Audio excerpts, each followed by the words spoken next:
Oi, pessoal. Lá nos crimes contra o patrimônio ficou faltando a gente falar sobre o artigo 162, supressão ou alteração de marca em animais. Então diz lá o dispositivo: suprimir ou alterar indevidamente em gado ou rebanho alheio, marca ou sinal indicativo de propriedade. A gente sabe, né, que os gados, né, eles têm lá a marca, né, no couro, né. É claro que hoje com a tecnologia alguns têm colocado um brinco, chip, mas aqui ele está falando de marca. Se a gente parar para pensar naquela interpretação evolutiva, ou até uma interpretação analógica, analógica não dá aqui porque ele não abre aqui a possibilidade, mas uma teleológica, é possível a gente pensar, né, ou a gente defender a ideia de que, no caso de chip ou de brinco, entraria aqui a marca de que ele se trata aqui, ó.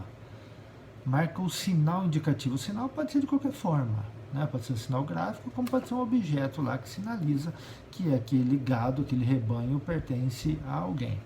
Então, quando ele vem aqui, suprimir, o que é suprimir? Você retirar, você fazer desaparecer aquele sinal ou aquela marca do gado.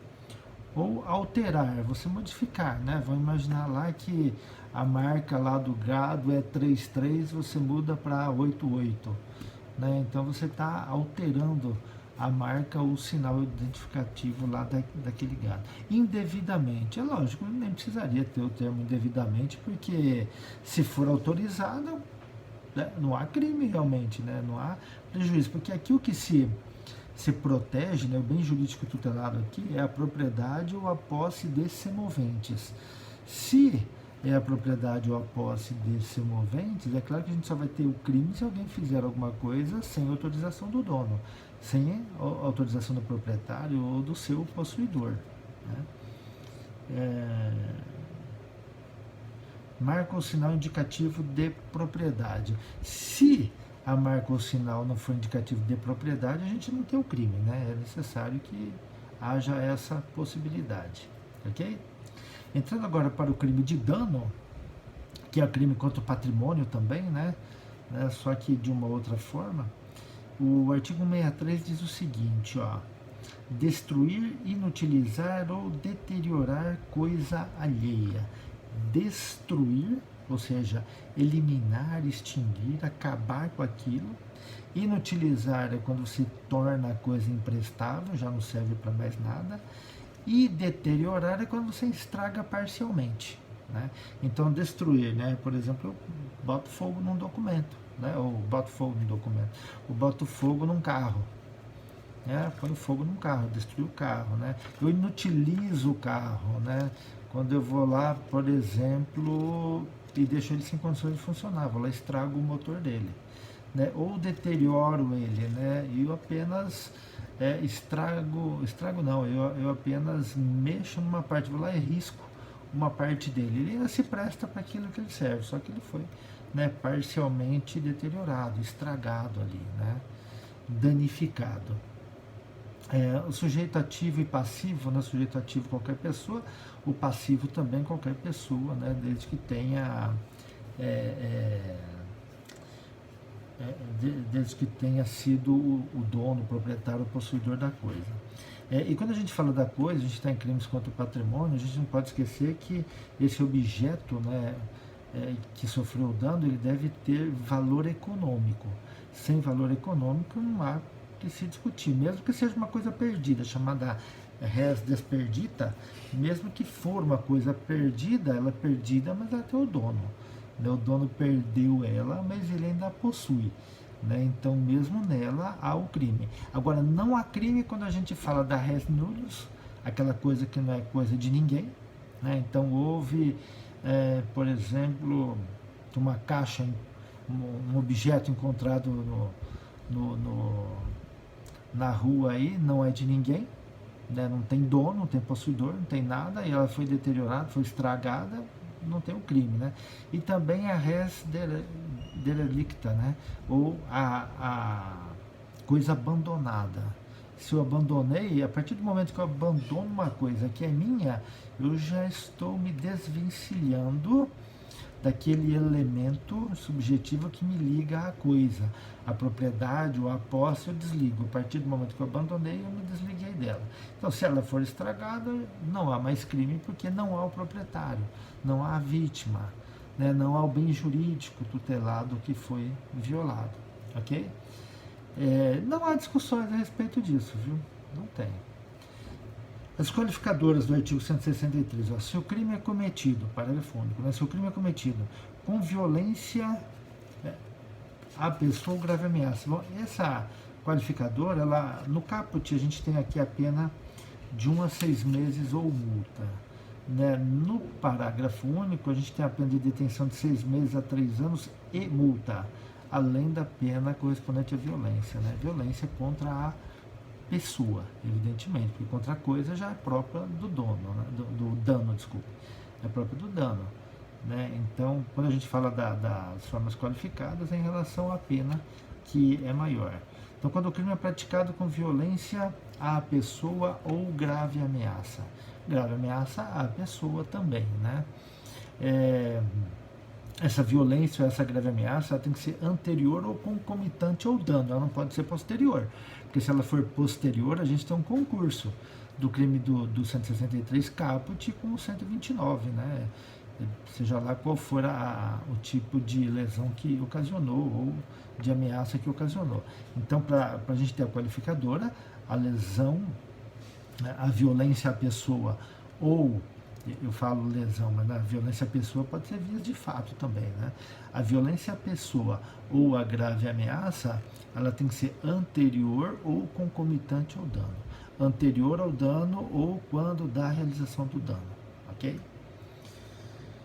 Com emprego de substância inflamável ou explosiva, se o fato não constitui crime mais grave. Né? Primeiro, o que é a substância inflamável? Né? É aquela que possibilita a rápida expansão do fogo, né? Gasolina, éter, diesel, né? Os combustíveis, né? O álcool. Né? Substância explosiva é aquela capaz de provocar uma detonação, né? Que, por exemplo, a dinamite, né, que ela é capaz de provocar uma detonação. Por que isso? Né? Qual o objetivo do legislador ter trazido essa figura aqui? Porque o efeito, né, é muito maior, a consequência é muito maior, né? Por isso que ele qualificou. E mais ainda, ele vem dizendo aqui, ó, se o fato não constitui crime mais grave. Então a gente está, na verdade, aqui, né, num crime subsidiário. Né, se na verdade houve essa utilização, mas o crime foi mais grave, vamos imaginar que o crime foi de explosão. Né, eu não me lembro aqui o crime de explosão, qual é a pena? Deixa eu ver se eu acho ele aqui rapidinho.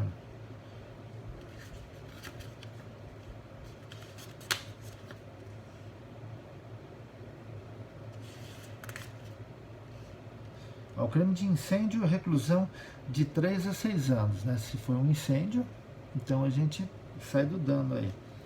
O crime de explosão, de 3 a 6 anos e multa. Né? Então são crimes mais graves. Né? Ou seja, se na verdade ocorreu a explosão e da explosão o dano, ele vai responder pela explosão. Se ocorreu um incêndio, o dano, ele vai responder pelo incêndio. Tá? Não. Por quê? Porque essa figura essa qualificadora aqui, ela é subsidiária ao crime mais grave. Okay? Contra patrimônio da União, do Estado, do Distrito Federal, do município, de autarquia, fundação pública, empresa pública, sociedade de economia mista ou empresa concessionária de serviços públicos. Bom, tudo aquilo que atinge bens ou órgãos da administração pública, né, a pena é maior porque o interesse é coletivo, né, o interesse é muito maior. Por motivo egoístico ou com prejuízo considerável para a vítima. Né? Pô, é aquela história, motivo egoístico, né?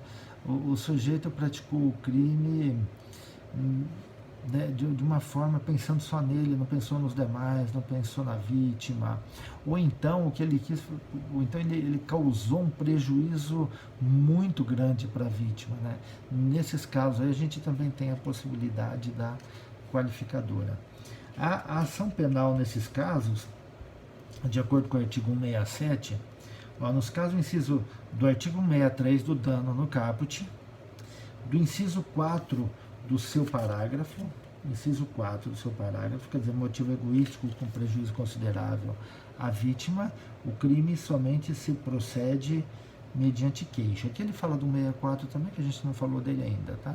Mas somente mediante queixa. Nos demais casos, ação penal pública incondicionada. Então, artigo 63 caput, inciso 4 do parágrafo único, ação penal privada. Nos demais casos, ação penal pública incondicionada. Ok?